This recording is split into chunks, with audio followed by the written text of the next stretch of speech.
संसद के शीत सत्र का आज आखिरी हफ्ता शुरू हो रहा है। आज भी हंगामा होने के पूरे आसार हैं।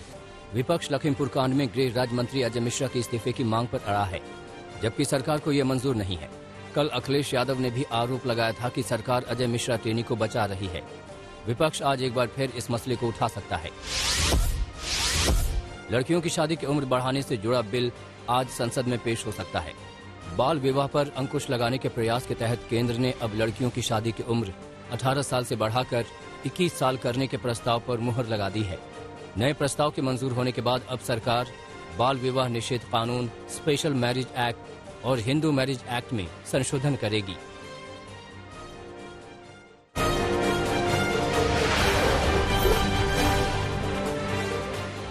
समाजवादी पार्टी के अध्यक्ष अखिलेश यादव ने यूपी के सीएम योगी आदित्यनाथ पर फोन टैपिंग का बड़ा आरोप लगाया।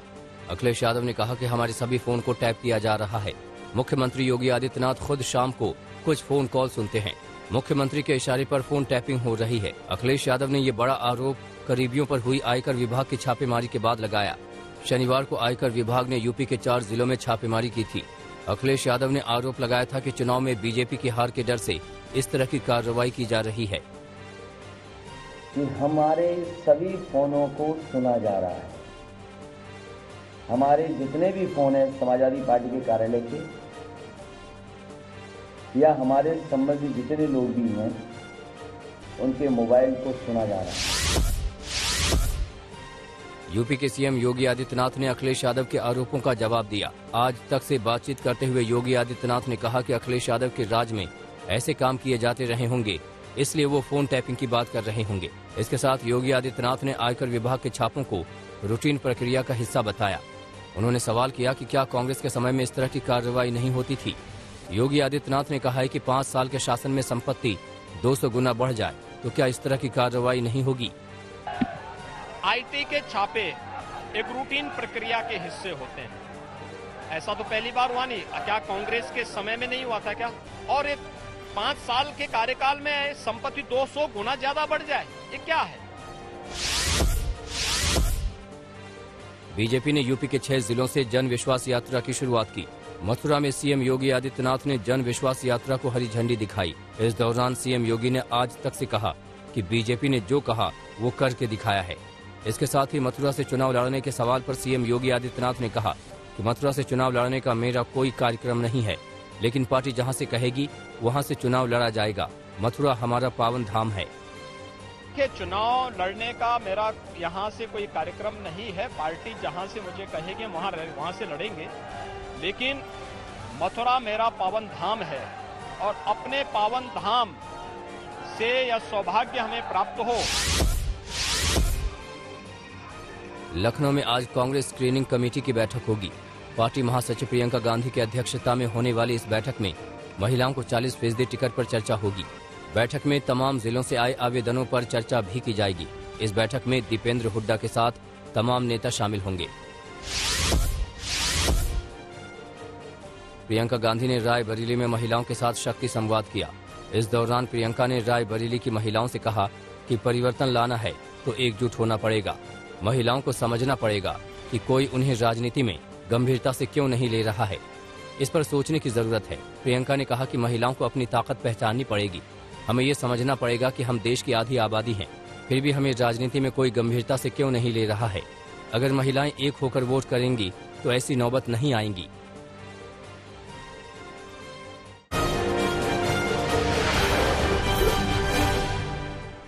पंजाब सरकार ने अमृतसर के स्वर्ण मंदिर में बेअदबी के मामले की जांच के लिए एसआईटी का गठन कर दिया है। मुख्यमंत्री चरणजीत सिंह चन्नी कल स्वर्ण मंदिर पहुंचे और मामले की जांच के लिए एसआईटी के गठन की जानकारी दी। चरणजीत सिंह चन्नी ने कहा कि इस घटना की जितनी निंदा की जाए वो कम है। उन्होंने कहा कि हो सकता है कि चुनाव से पहले कुछ गलत ताकतें प्रदेश का माहौल बिगाड़ने की कोशिश कर रही हों। ऐसी ताकतों को जल्द ही बेनकाब किया जाएगा। साथ ही सीएम चन्नी ने लोगों से आपसी सद्भाव बनाए रखने की अपील की। स्वर्ण मंदिर के बाद पंजाब के कपूरथला में भी बेअदबी का आरोप लगा है। आरोप है कि कपूरथला के निजामपुर में एक शख्स ने निशान साहब को हटाने की कोशिश की। पिटाई में उस शख्स की मौत हो गई। हालांकि पुलिस का कहना है कि मामला चोरी का है, बेअदबी का नहीं। लेकिन गुरुद्वारा प्रबंधन और मौके पर मौजूद लोग इसे बेअदबी का ही मामला बता रहे हैं। लोगों का कहना है कि सुबह से शख्स दरबार में दाखिल हुआ था शोर होने पर इस शख्स ने भागने की कोशिश की, लेकिन लोगों ने उसे पकड़ लिया। देश में कोरोना के ओमिक्रॉन वेरिएंट के संक्रमितों की संख्या बढ़ती जा रही है। महाराष्ट्र में 6 और केस की पुष्टि होने के बाद ओमिक्रॉन वेरिएंट से संक्रमितों की कुल संख्या 151 हो गई है। फिलहाल महाराष्ट्र में ओमिक्रॉन वेरिएंट के सबसे ज्यादा 54 केस हैं। वहीं राजधानी दिल्ली में ओमिक्रॉन के 22 मामले सामने आ चुके हैं। अब तक देश के 12 राज्यों में कोरोना के ओमिक्रॉन वेरिएंट के केस आ चुके हैं। दिल्ली में करीब 6 महीने बाद कोरोना के नए केस 100 के पार पहुंच गए। रविवार को राजधानी में कोरोना के 107 नए केस सामने आए, जबकि एक शख्स की मौत हो गई। इससे पहले 25 जून को एक दिन में कोरोना के 115 केस आए थे। वहीं 10 दिन बाद किसी संक्रमित की कोरोना से मौत हुई है। कोरोना के नए ओमिक्रॉन वेरिएंट के बढ़ते खतरे के बीच आज दिल्ली आपदा प्रबंधन प्राधिकरण DDMA ने अहम बैठक बुलाई है। वीडियो कॉन्फ्रेंसिंग के जरिए होने वाली इस बैठक की अध्यक्षता उप राज्यपाल अनिल बैजल करेंगे। इस बैठक में मुख्यमंत्री अरविंद केजरीवाल, दिल्ली के स्वास्थ्य मंत्री सत्येंद्र जैन और नीति आयोग के सदस्य डॉक्टर VK पॉल के साथ कई अधिकारी भी शामिल होंगे।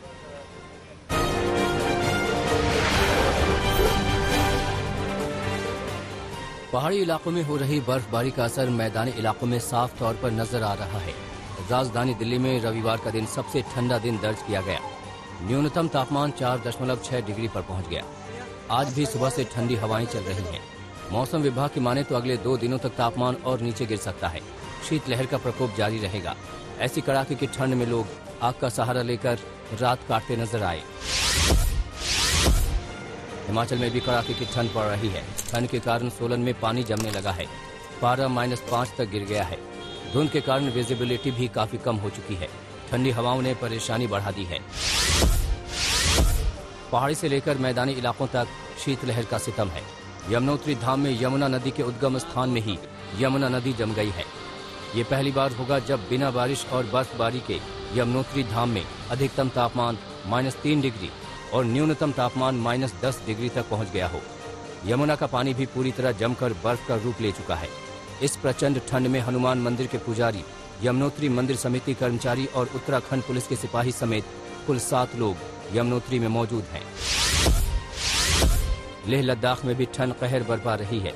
इन दिनों पारा -17 डिग्री तक गिर गया है। पानी की लाइन को भी आग से गर्म करना पड़ रहा है ताकि पीने का पानी मिलता रहे। अभी सर्दी की पहली बर्फबारी का इंतजार किया जा रहा है।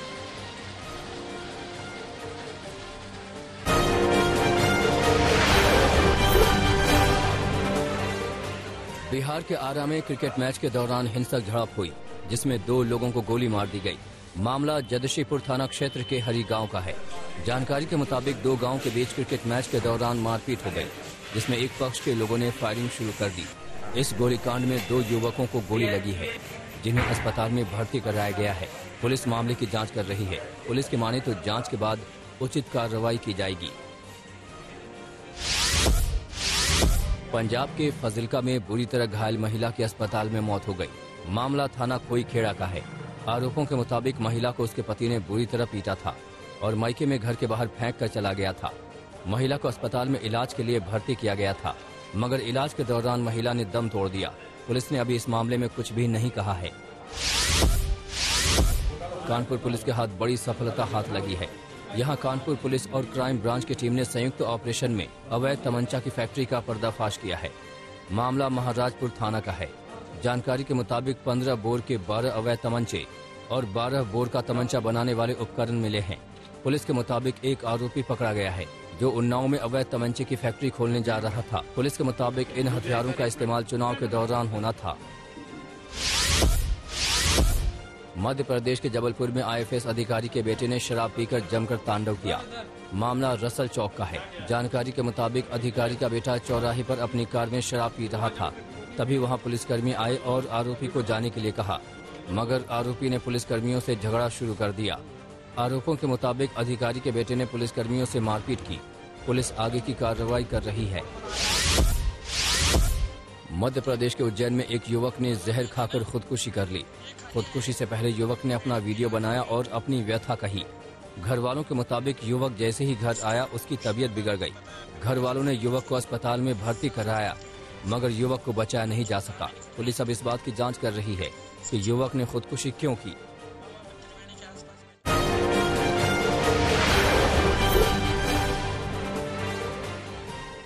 ब्रिटेन में एक दिन में ओमिक्रॉन के 10,000 से ज्यादा मामले सामने आ रहे हैं।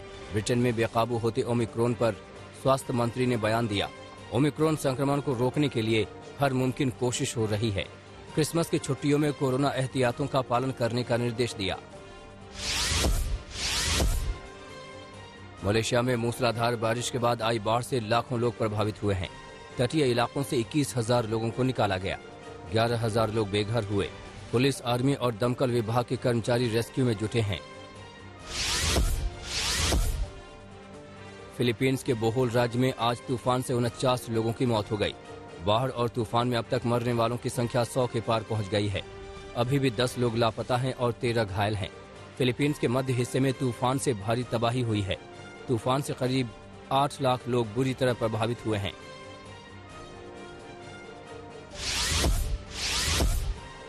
वेनेजुएला में पारंपरिक खेलों की एक बार फिर से शुरुआत हुई। बड़ी संख्या में बच्चों ने हाथ से बनी लकड़ी की गाड़ियों पर सवारी की। ये पारंपरिक खेल काराकास में सालाना आयोजित होता है। कोरोना की वजह से रोक लगाई गई थी।